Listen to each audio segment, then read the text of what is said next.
Assalamualaikum warahmatullahi wabarakatuh. Berikut saya akan menjelaskan terkait tentang strategi pembelajaran IPS. Yang pertama ini saya di dalam slide ini terkait tentang strategi pembelajaran IPS saya sarikan dari buku Strategi Belajar Mengajar IPS karya ini ya dari Dr. Andes Nur Salam MPD. Ini saya dapat dari IPUSNAS. Kemudian beberapa saya kutip untuk saya sajikan di dalam slide berikut. Yang pertama ini kurang lebih sama dengan yang kemarin, bahwa konten atau materi ajar terbagi menjadi beberapa bidang ya, beberapa kategori, misalkan fakta, konsep, sampai motorik. Oke, yang pertama terkait tentang strategi bahan ajar fakta. Ini langkahnya yang harus dilakukan. Yang pertama, menyajikan foto ya. Misalkan di dalam slide diberi foto, yaitu untuk beberapa fakta dalam mengingat memahami itu lebih mudah.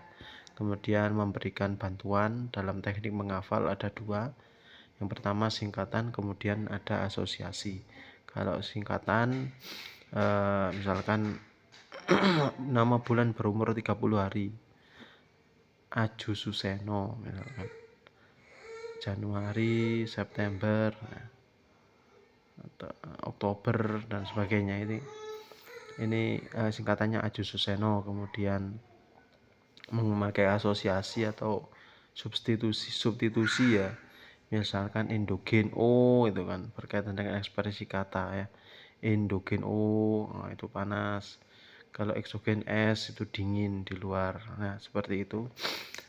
Untuk terkait tentang penghafalan, yang menghafal itu ada bukunya dari teknik mengingat seperti gajah ya. Itu ada di Gramedia, banyak ya. Bukunya warna hijau, insya Allah ada. Kalau di Pusnas nggak ada ya. Kemarin saya dapat diberi dengan mahasiswa PGMI. Kemudian ada langkah lagi, bahan ajar fakta, sajikan item secara berurutan, misalkan menghafal apa gitu. Jadi diurutkan saja alfabetnya, itu lebih mudah, atau dengan angka 1 sampai 10. Kemudian penyusunan fakta sesuaikan dengan usia. Nah, di dalam penyusunan fakta atau materi itu biasanya menggunakan kalimat yang utuh ya. Misalkan ibu panci api kayu ya. Jadi ibu memasak air menggunakan panci itu ya, di atas api dengan bahan bakar kayu. Nah, itu lebih mudah dihafal daripada menghafal di list ya. Nah, itu seperti di dalam Quran kan kok tidak per list sih, tapi kok berupa kisah-kisah ya. Nah, itu lebih mudah untuk dihafal ketika kita membaca, memahami dari kisah-kisah itu sendiri. Kemudian yang kelima itu siswa sendiri membuat item kunci. Jadi siswanya itu silakan membuat item-item kunci untuk menghafal atau memahami berupa fakta. Semisal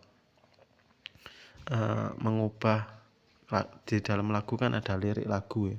Nah, itu diubah liriknya saja, diubah dengan materi yang dihafal. Kemudian bahan ajar konsep, ini kurang lebih ya keseharian kita ya.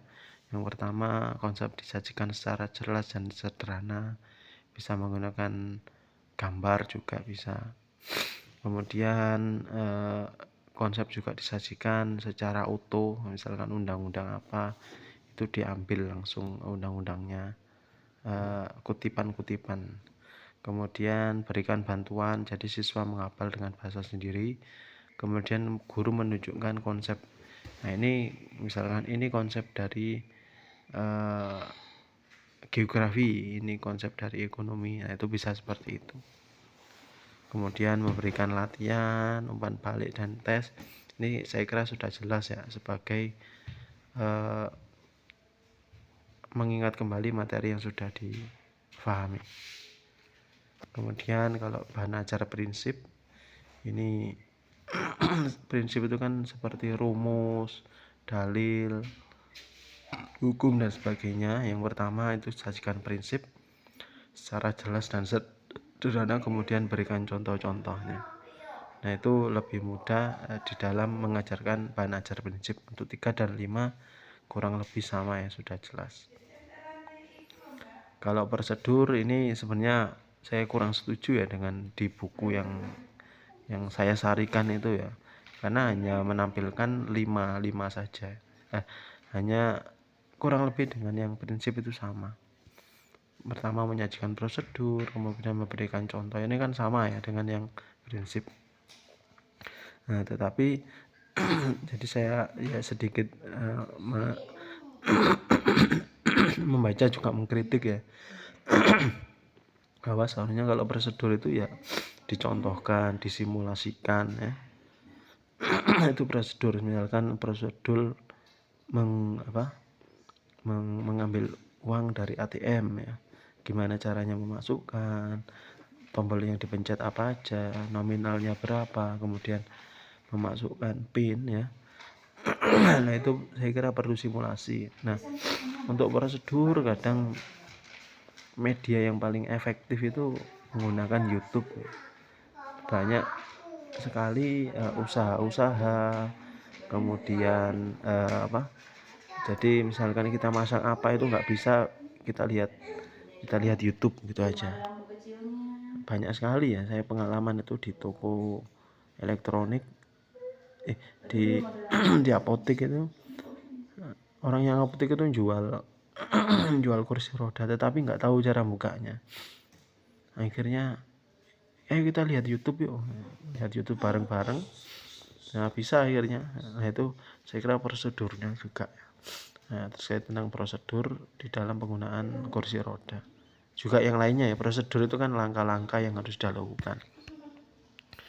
Itu kalau kita membeli barang elektronik juga pasti ada dalam merakit. Nah, itu juga prosedur.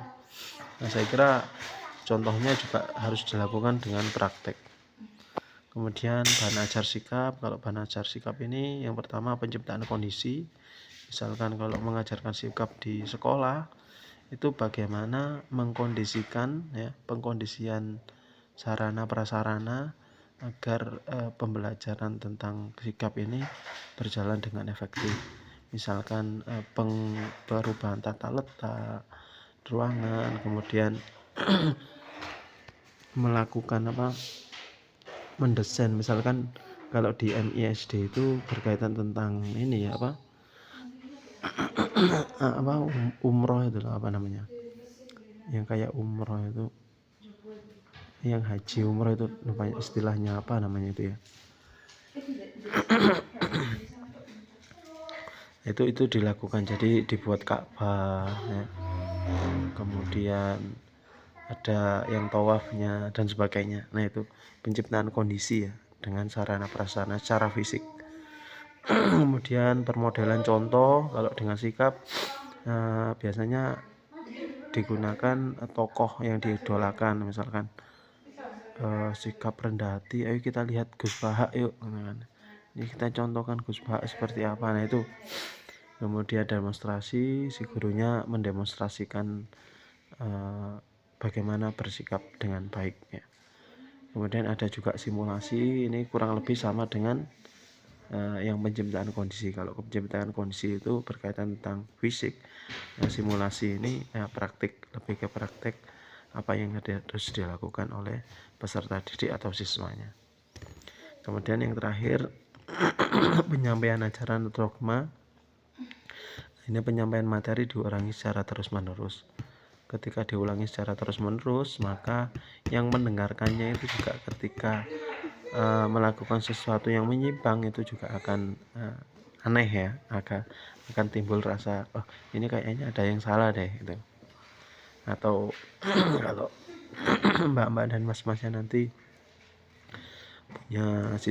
punya anak juga siswa di kelas itu dinasehati terus saja, itu nggak akan itu ini ya menjadi alternatif ketika si anak itu sudah frustasi. Misalkan ketika dewasa nanti yang sampean nasihati itu secara berulang terus, itu nanti ketika stres ya udah dia akan mengikuti nasihat-nasihat yang sudah masuk ke pikiran dan hati si siswanya. Mungkin itu ya dari strategi pembelajaran untuk pertimbangan, semisal pertimbangan dalam pemilihan strategi itu kurang lebih sama dengan yang modal pembelajaran.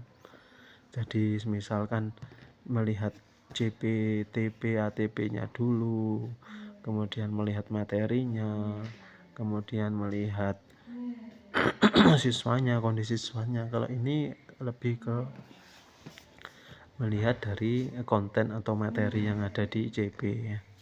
Oke, demikian perkuliahan hari ini ya, kita tutup dengan doa alhamdulillahirabbil alamin, subhanakallahumma wa bihamdika asyhadu an la ilaha illa anta astaghfiruka wa atubu ilaik. Wassalamualaikum warahmatullahi wabarakatuh.